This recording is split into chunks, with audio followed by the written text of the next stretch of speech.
big question of the moment. What's next for Amir Khan after that first round knockout? Well, on Big Fight Round 2, we're going to examine the talking points in the sport. And this week's talking point, one of the major issues confronting one of our most talented young fighters. The question, can Amir Khan come back and be a world champion? It's not a yes or no, it's more complex than that. I think he's got to try and get his confidence back. I think he can do that, but will the public ever believe in him again? He got caught too early. He's finished. He is absolutely done. Amir Khan, yeah, he can come back, man. He's a good fighter. He's a good fighter, you know? He should have 3 easy fights and then bring him back to where he was, and I feel that he's got a good chance to go all the way. There's so many more ingredients that a professional needs that an amateur doesn't need, like heart, courage, a good chin. I mean, that's the question right now of Amir Khan. Can he take a punch? I mean, he was struggling early on in his career against the likes of Willie Lamond. He got caught. He's a non-puncher, he went down. He shouldn't have been on the floor early. It's too hard. You can't afford to make mistakes. He's made a mistake. Hopefully he's learned for it, and he's made the right move doing what he's done with Freddie Roach. He's still a kid, realistically. He's still got time in front of his hands. But Freddie Roach is a very good trainer. I've seen what he's done before, and he can teach people a lot. So yeah, it's a very good move. He's still an amateur boxer. Bolt upright, head in the air. Not a very good defence, so it's going to be very, very difficult, near impossible, without totally writing him off. It's a tough road back for Amir Khan, it really is. It wouldn't have been an opponent that I would have got for Amir Khan, because the guy had 19 fights with 17 knockouts, and I believe they were inside 3 rounds. So whoever he boxed, he must have been out to punch. He got beat up that early in his career.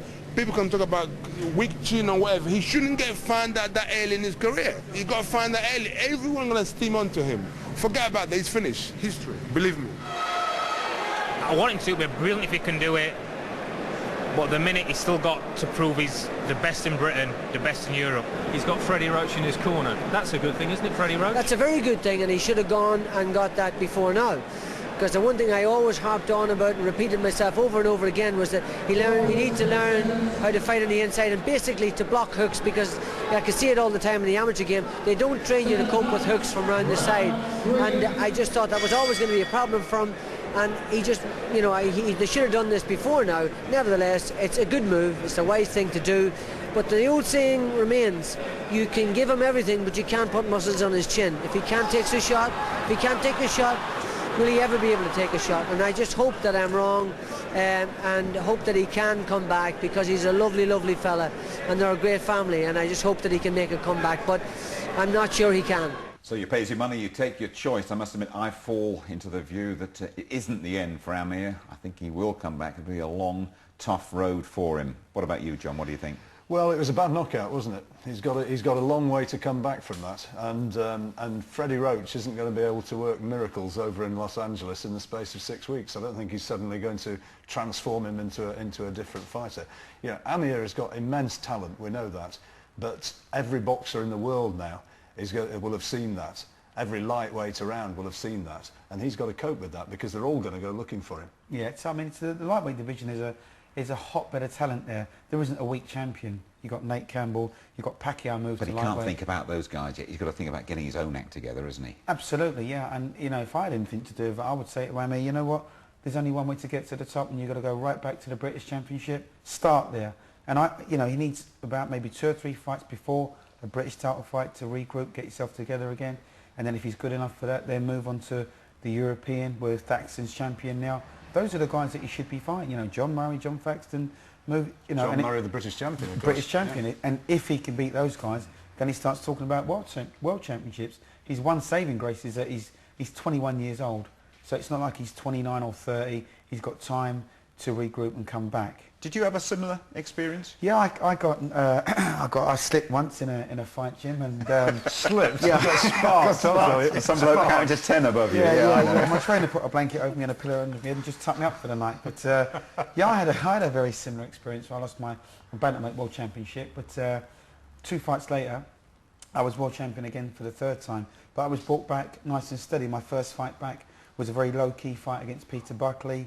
I won that. That gave me my confidence back. And then I boxed Jesse Benavidez. Benavidez. Yeah.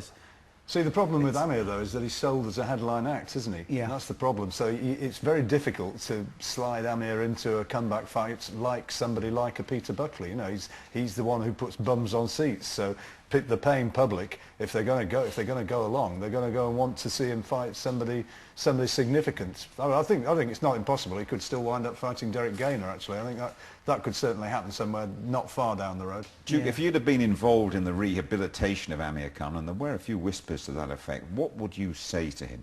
Well, very, very basic. He's got to go right back to basics. And when I say basics, I don't mean learn how to box, because he can do that. But there's not enough imagination where his defence is concerned. There is no slipping, there's no blocking, there's no rolling, there's none of that. There's no footwork where his defence is concerned. You can't fight a guy that's 19-0 with 17 KOs and walk out there and expect to help yourself. You just don't do it. And, you know, people can blame his management or his trainer as much as they want, but once the bell goes, then the fighter's got to take control of his own destiny. He's going to wind up sparring Manny Pacquiao, isn't he, in that Los Angeles gym with Freddie Roach? It's going to be very, very difficult. I mean, you know, he's going to be going to America, and I think that might not be the best move for him. You know, because when you get over there and you're sparring with the top boys, it tires you out. It makes you physically tired.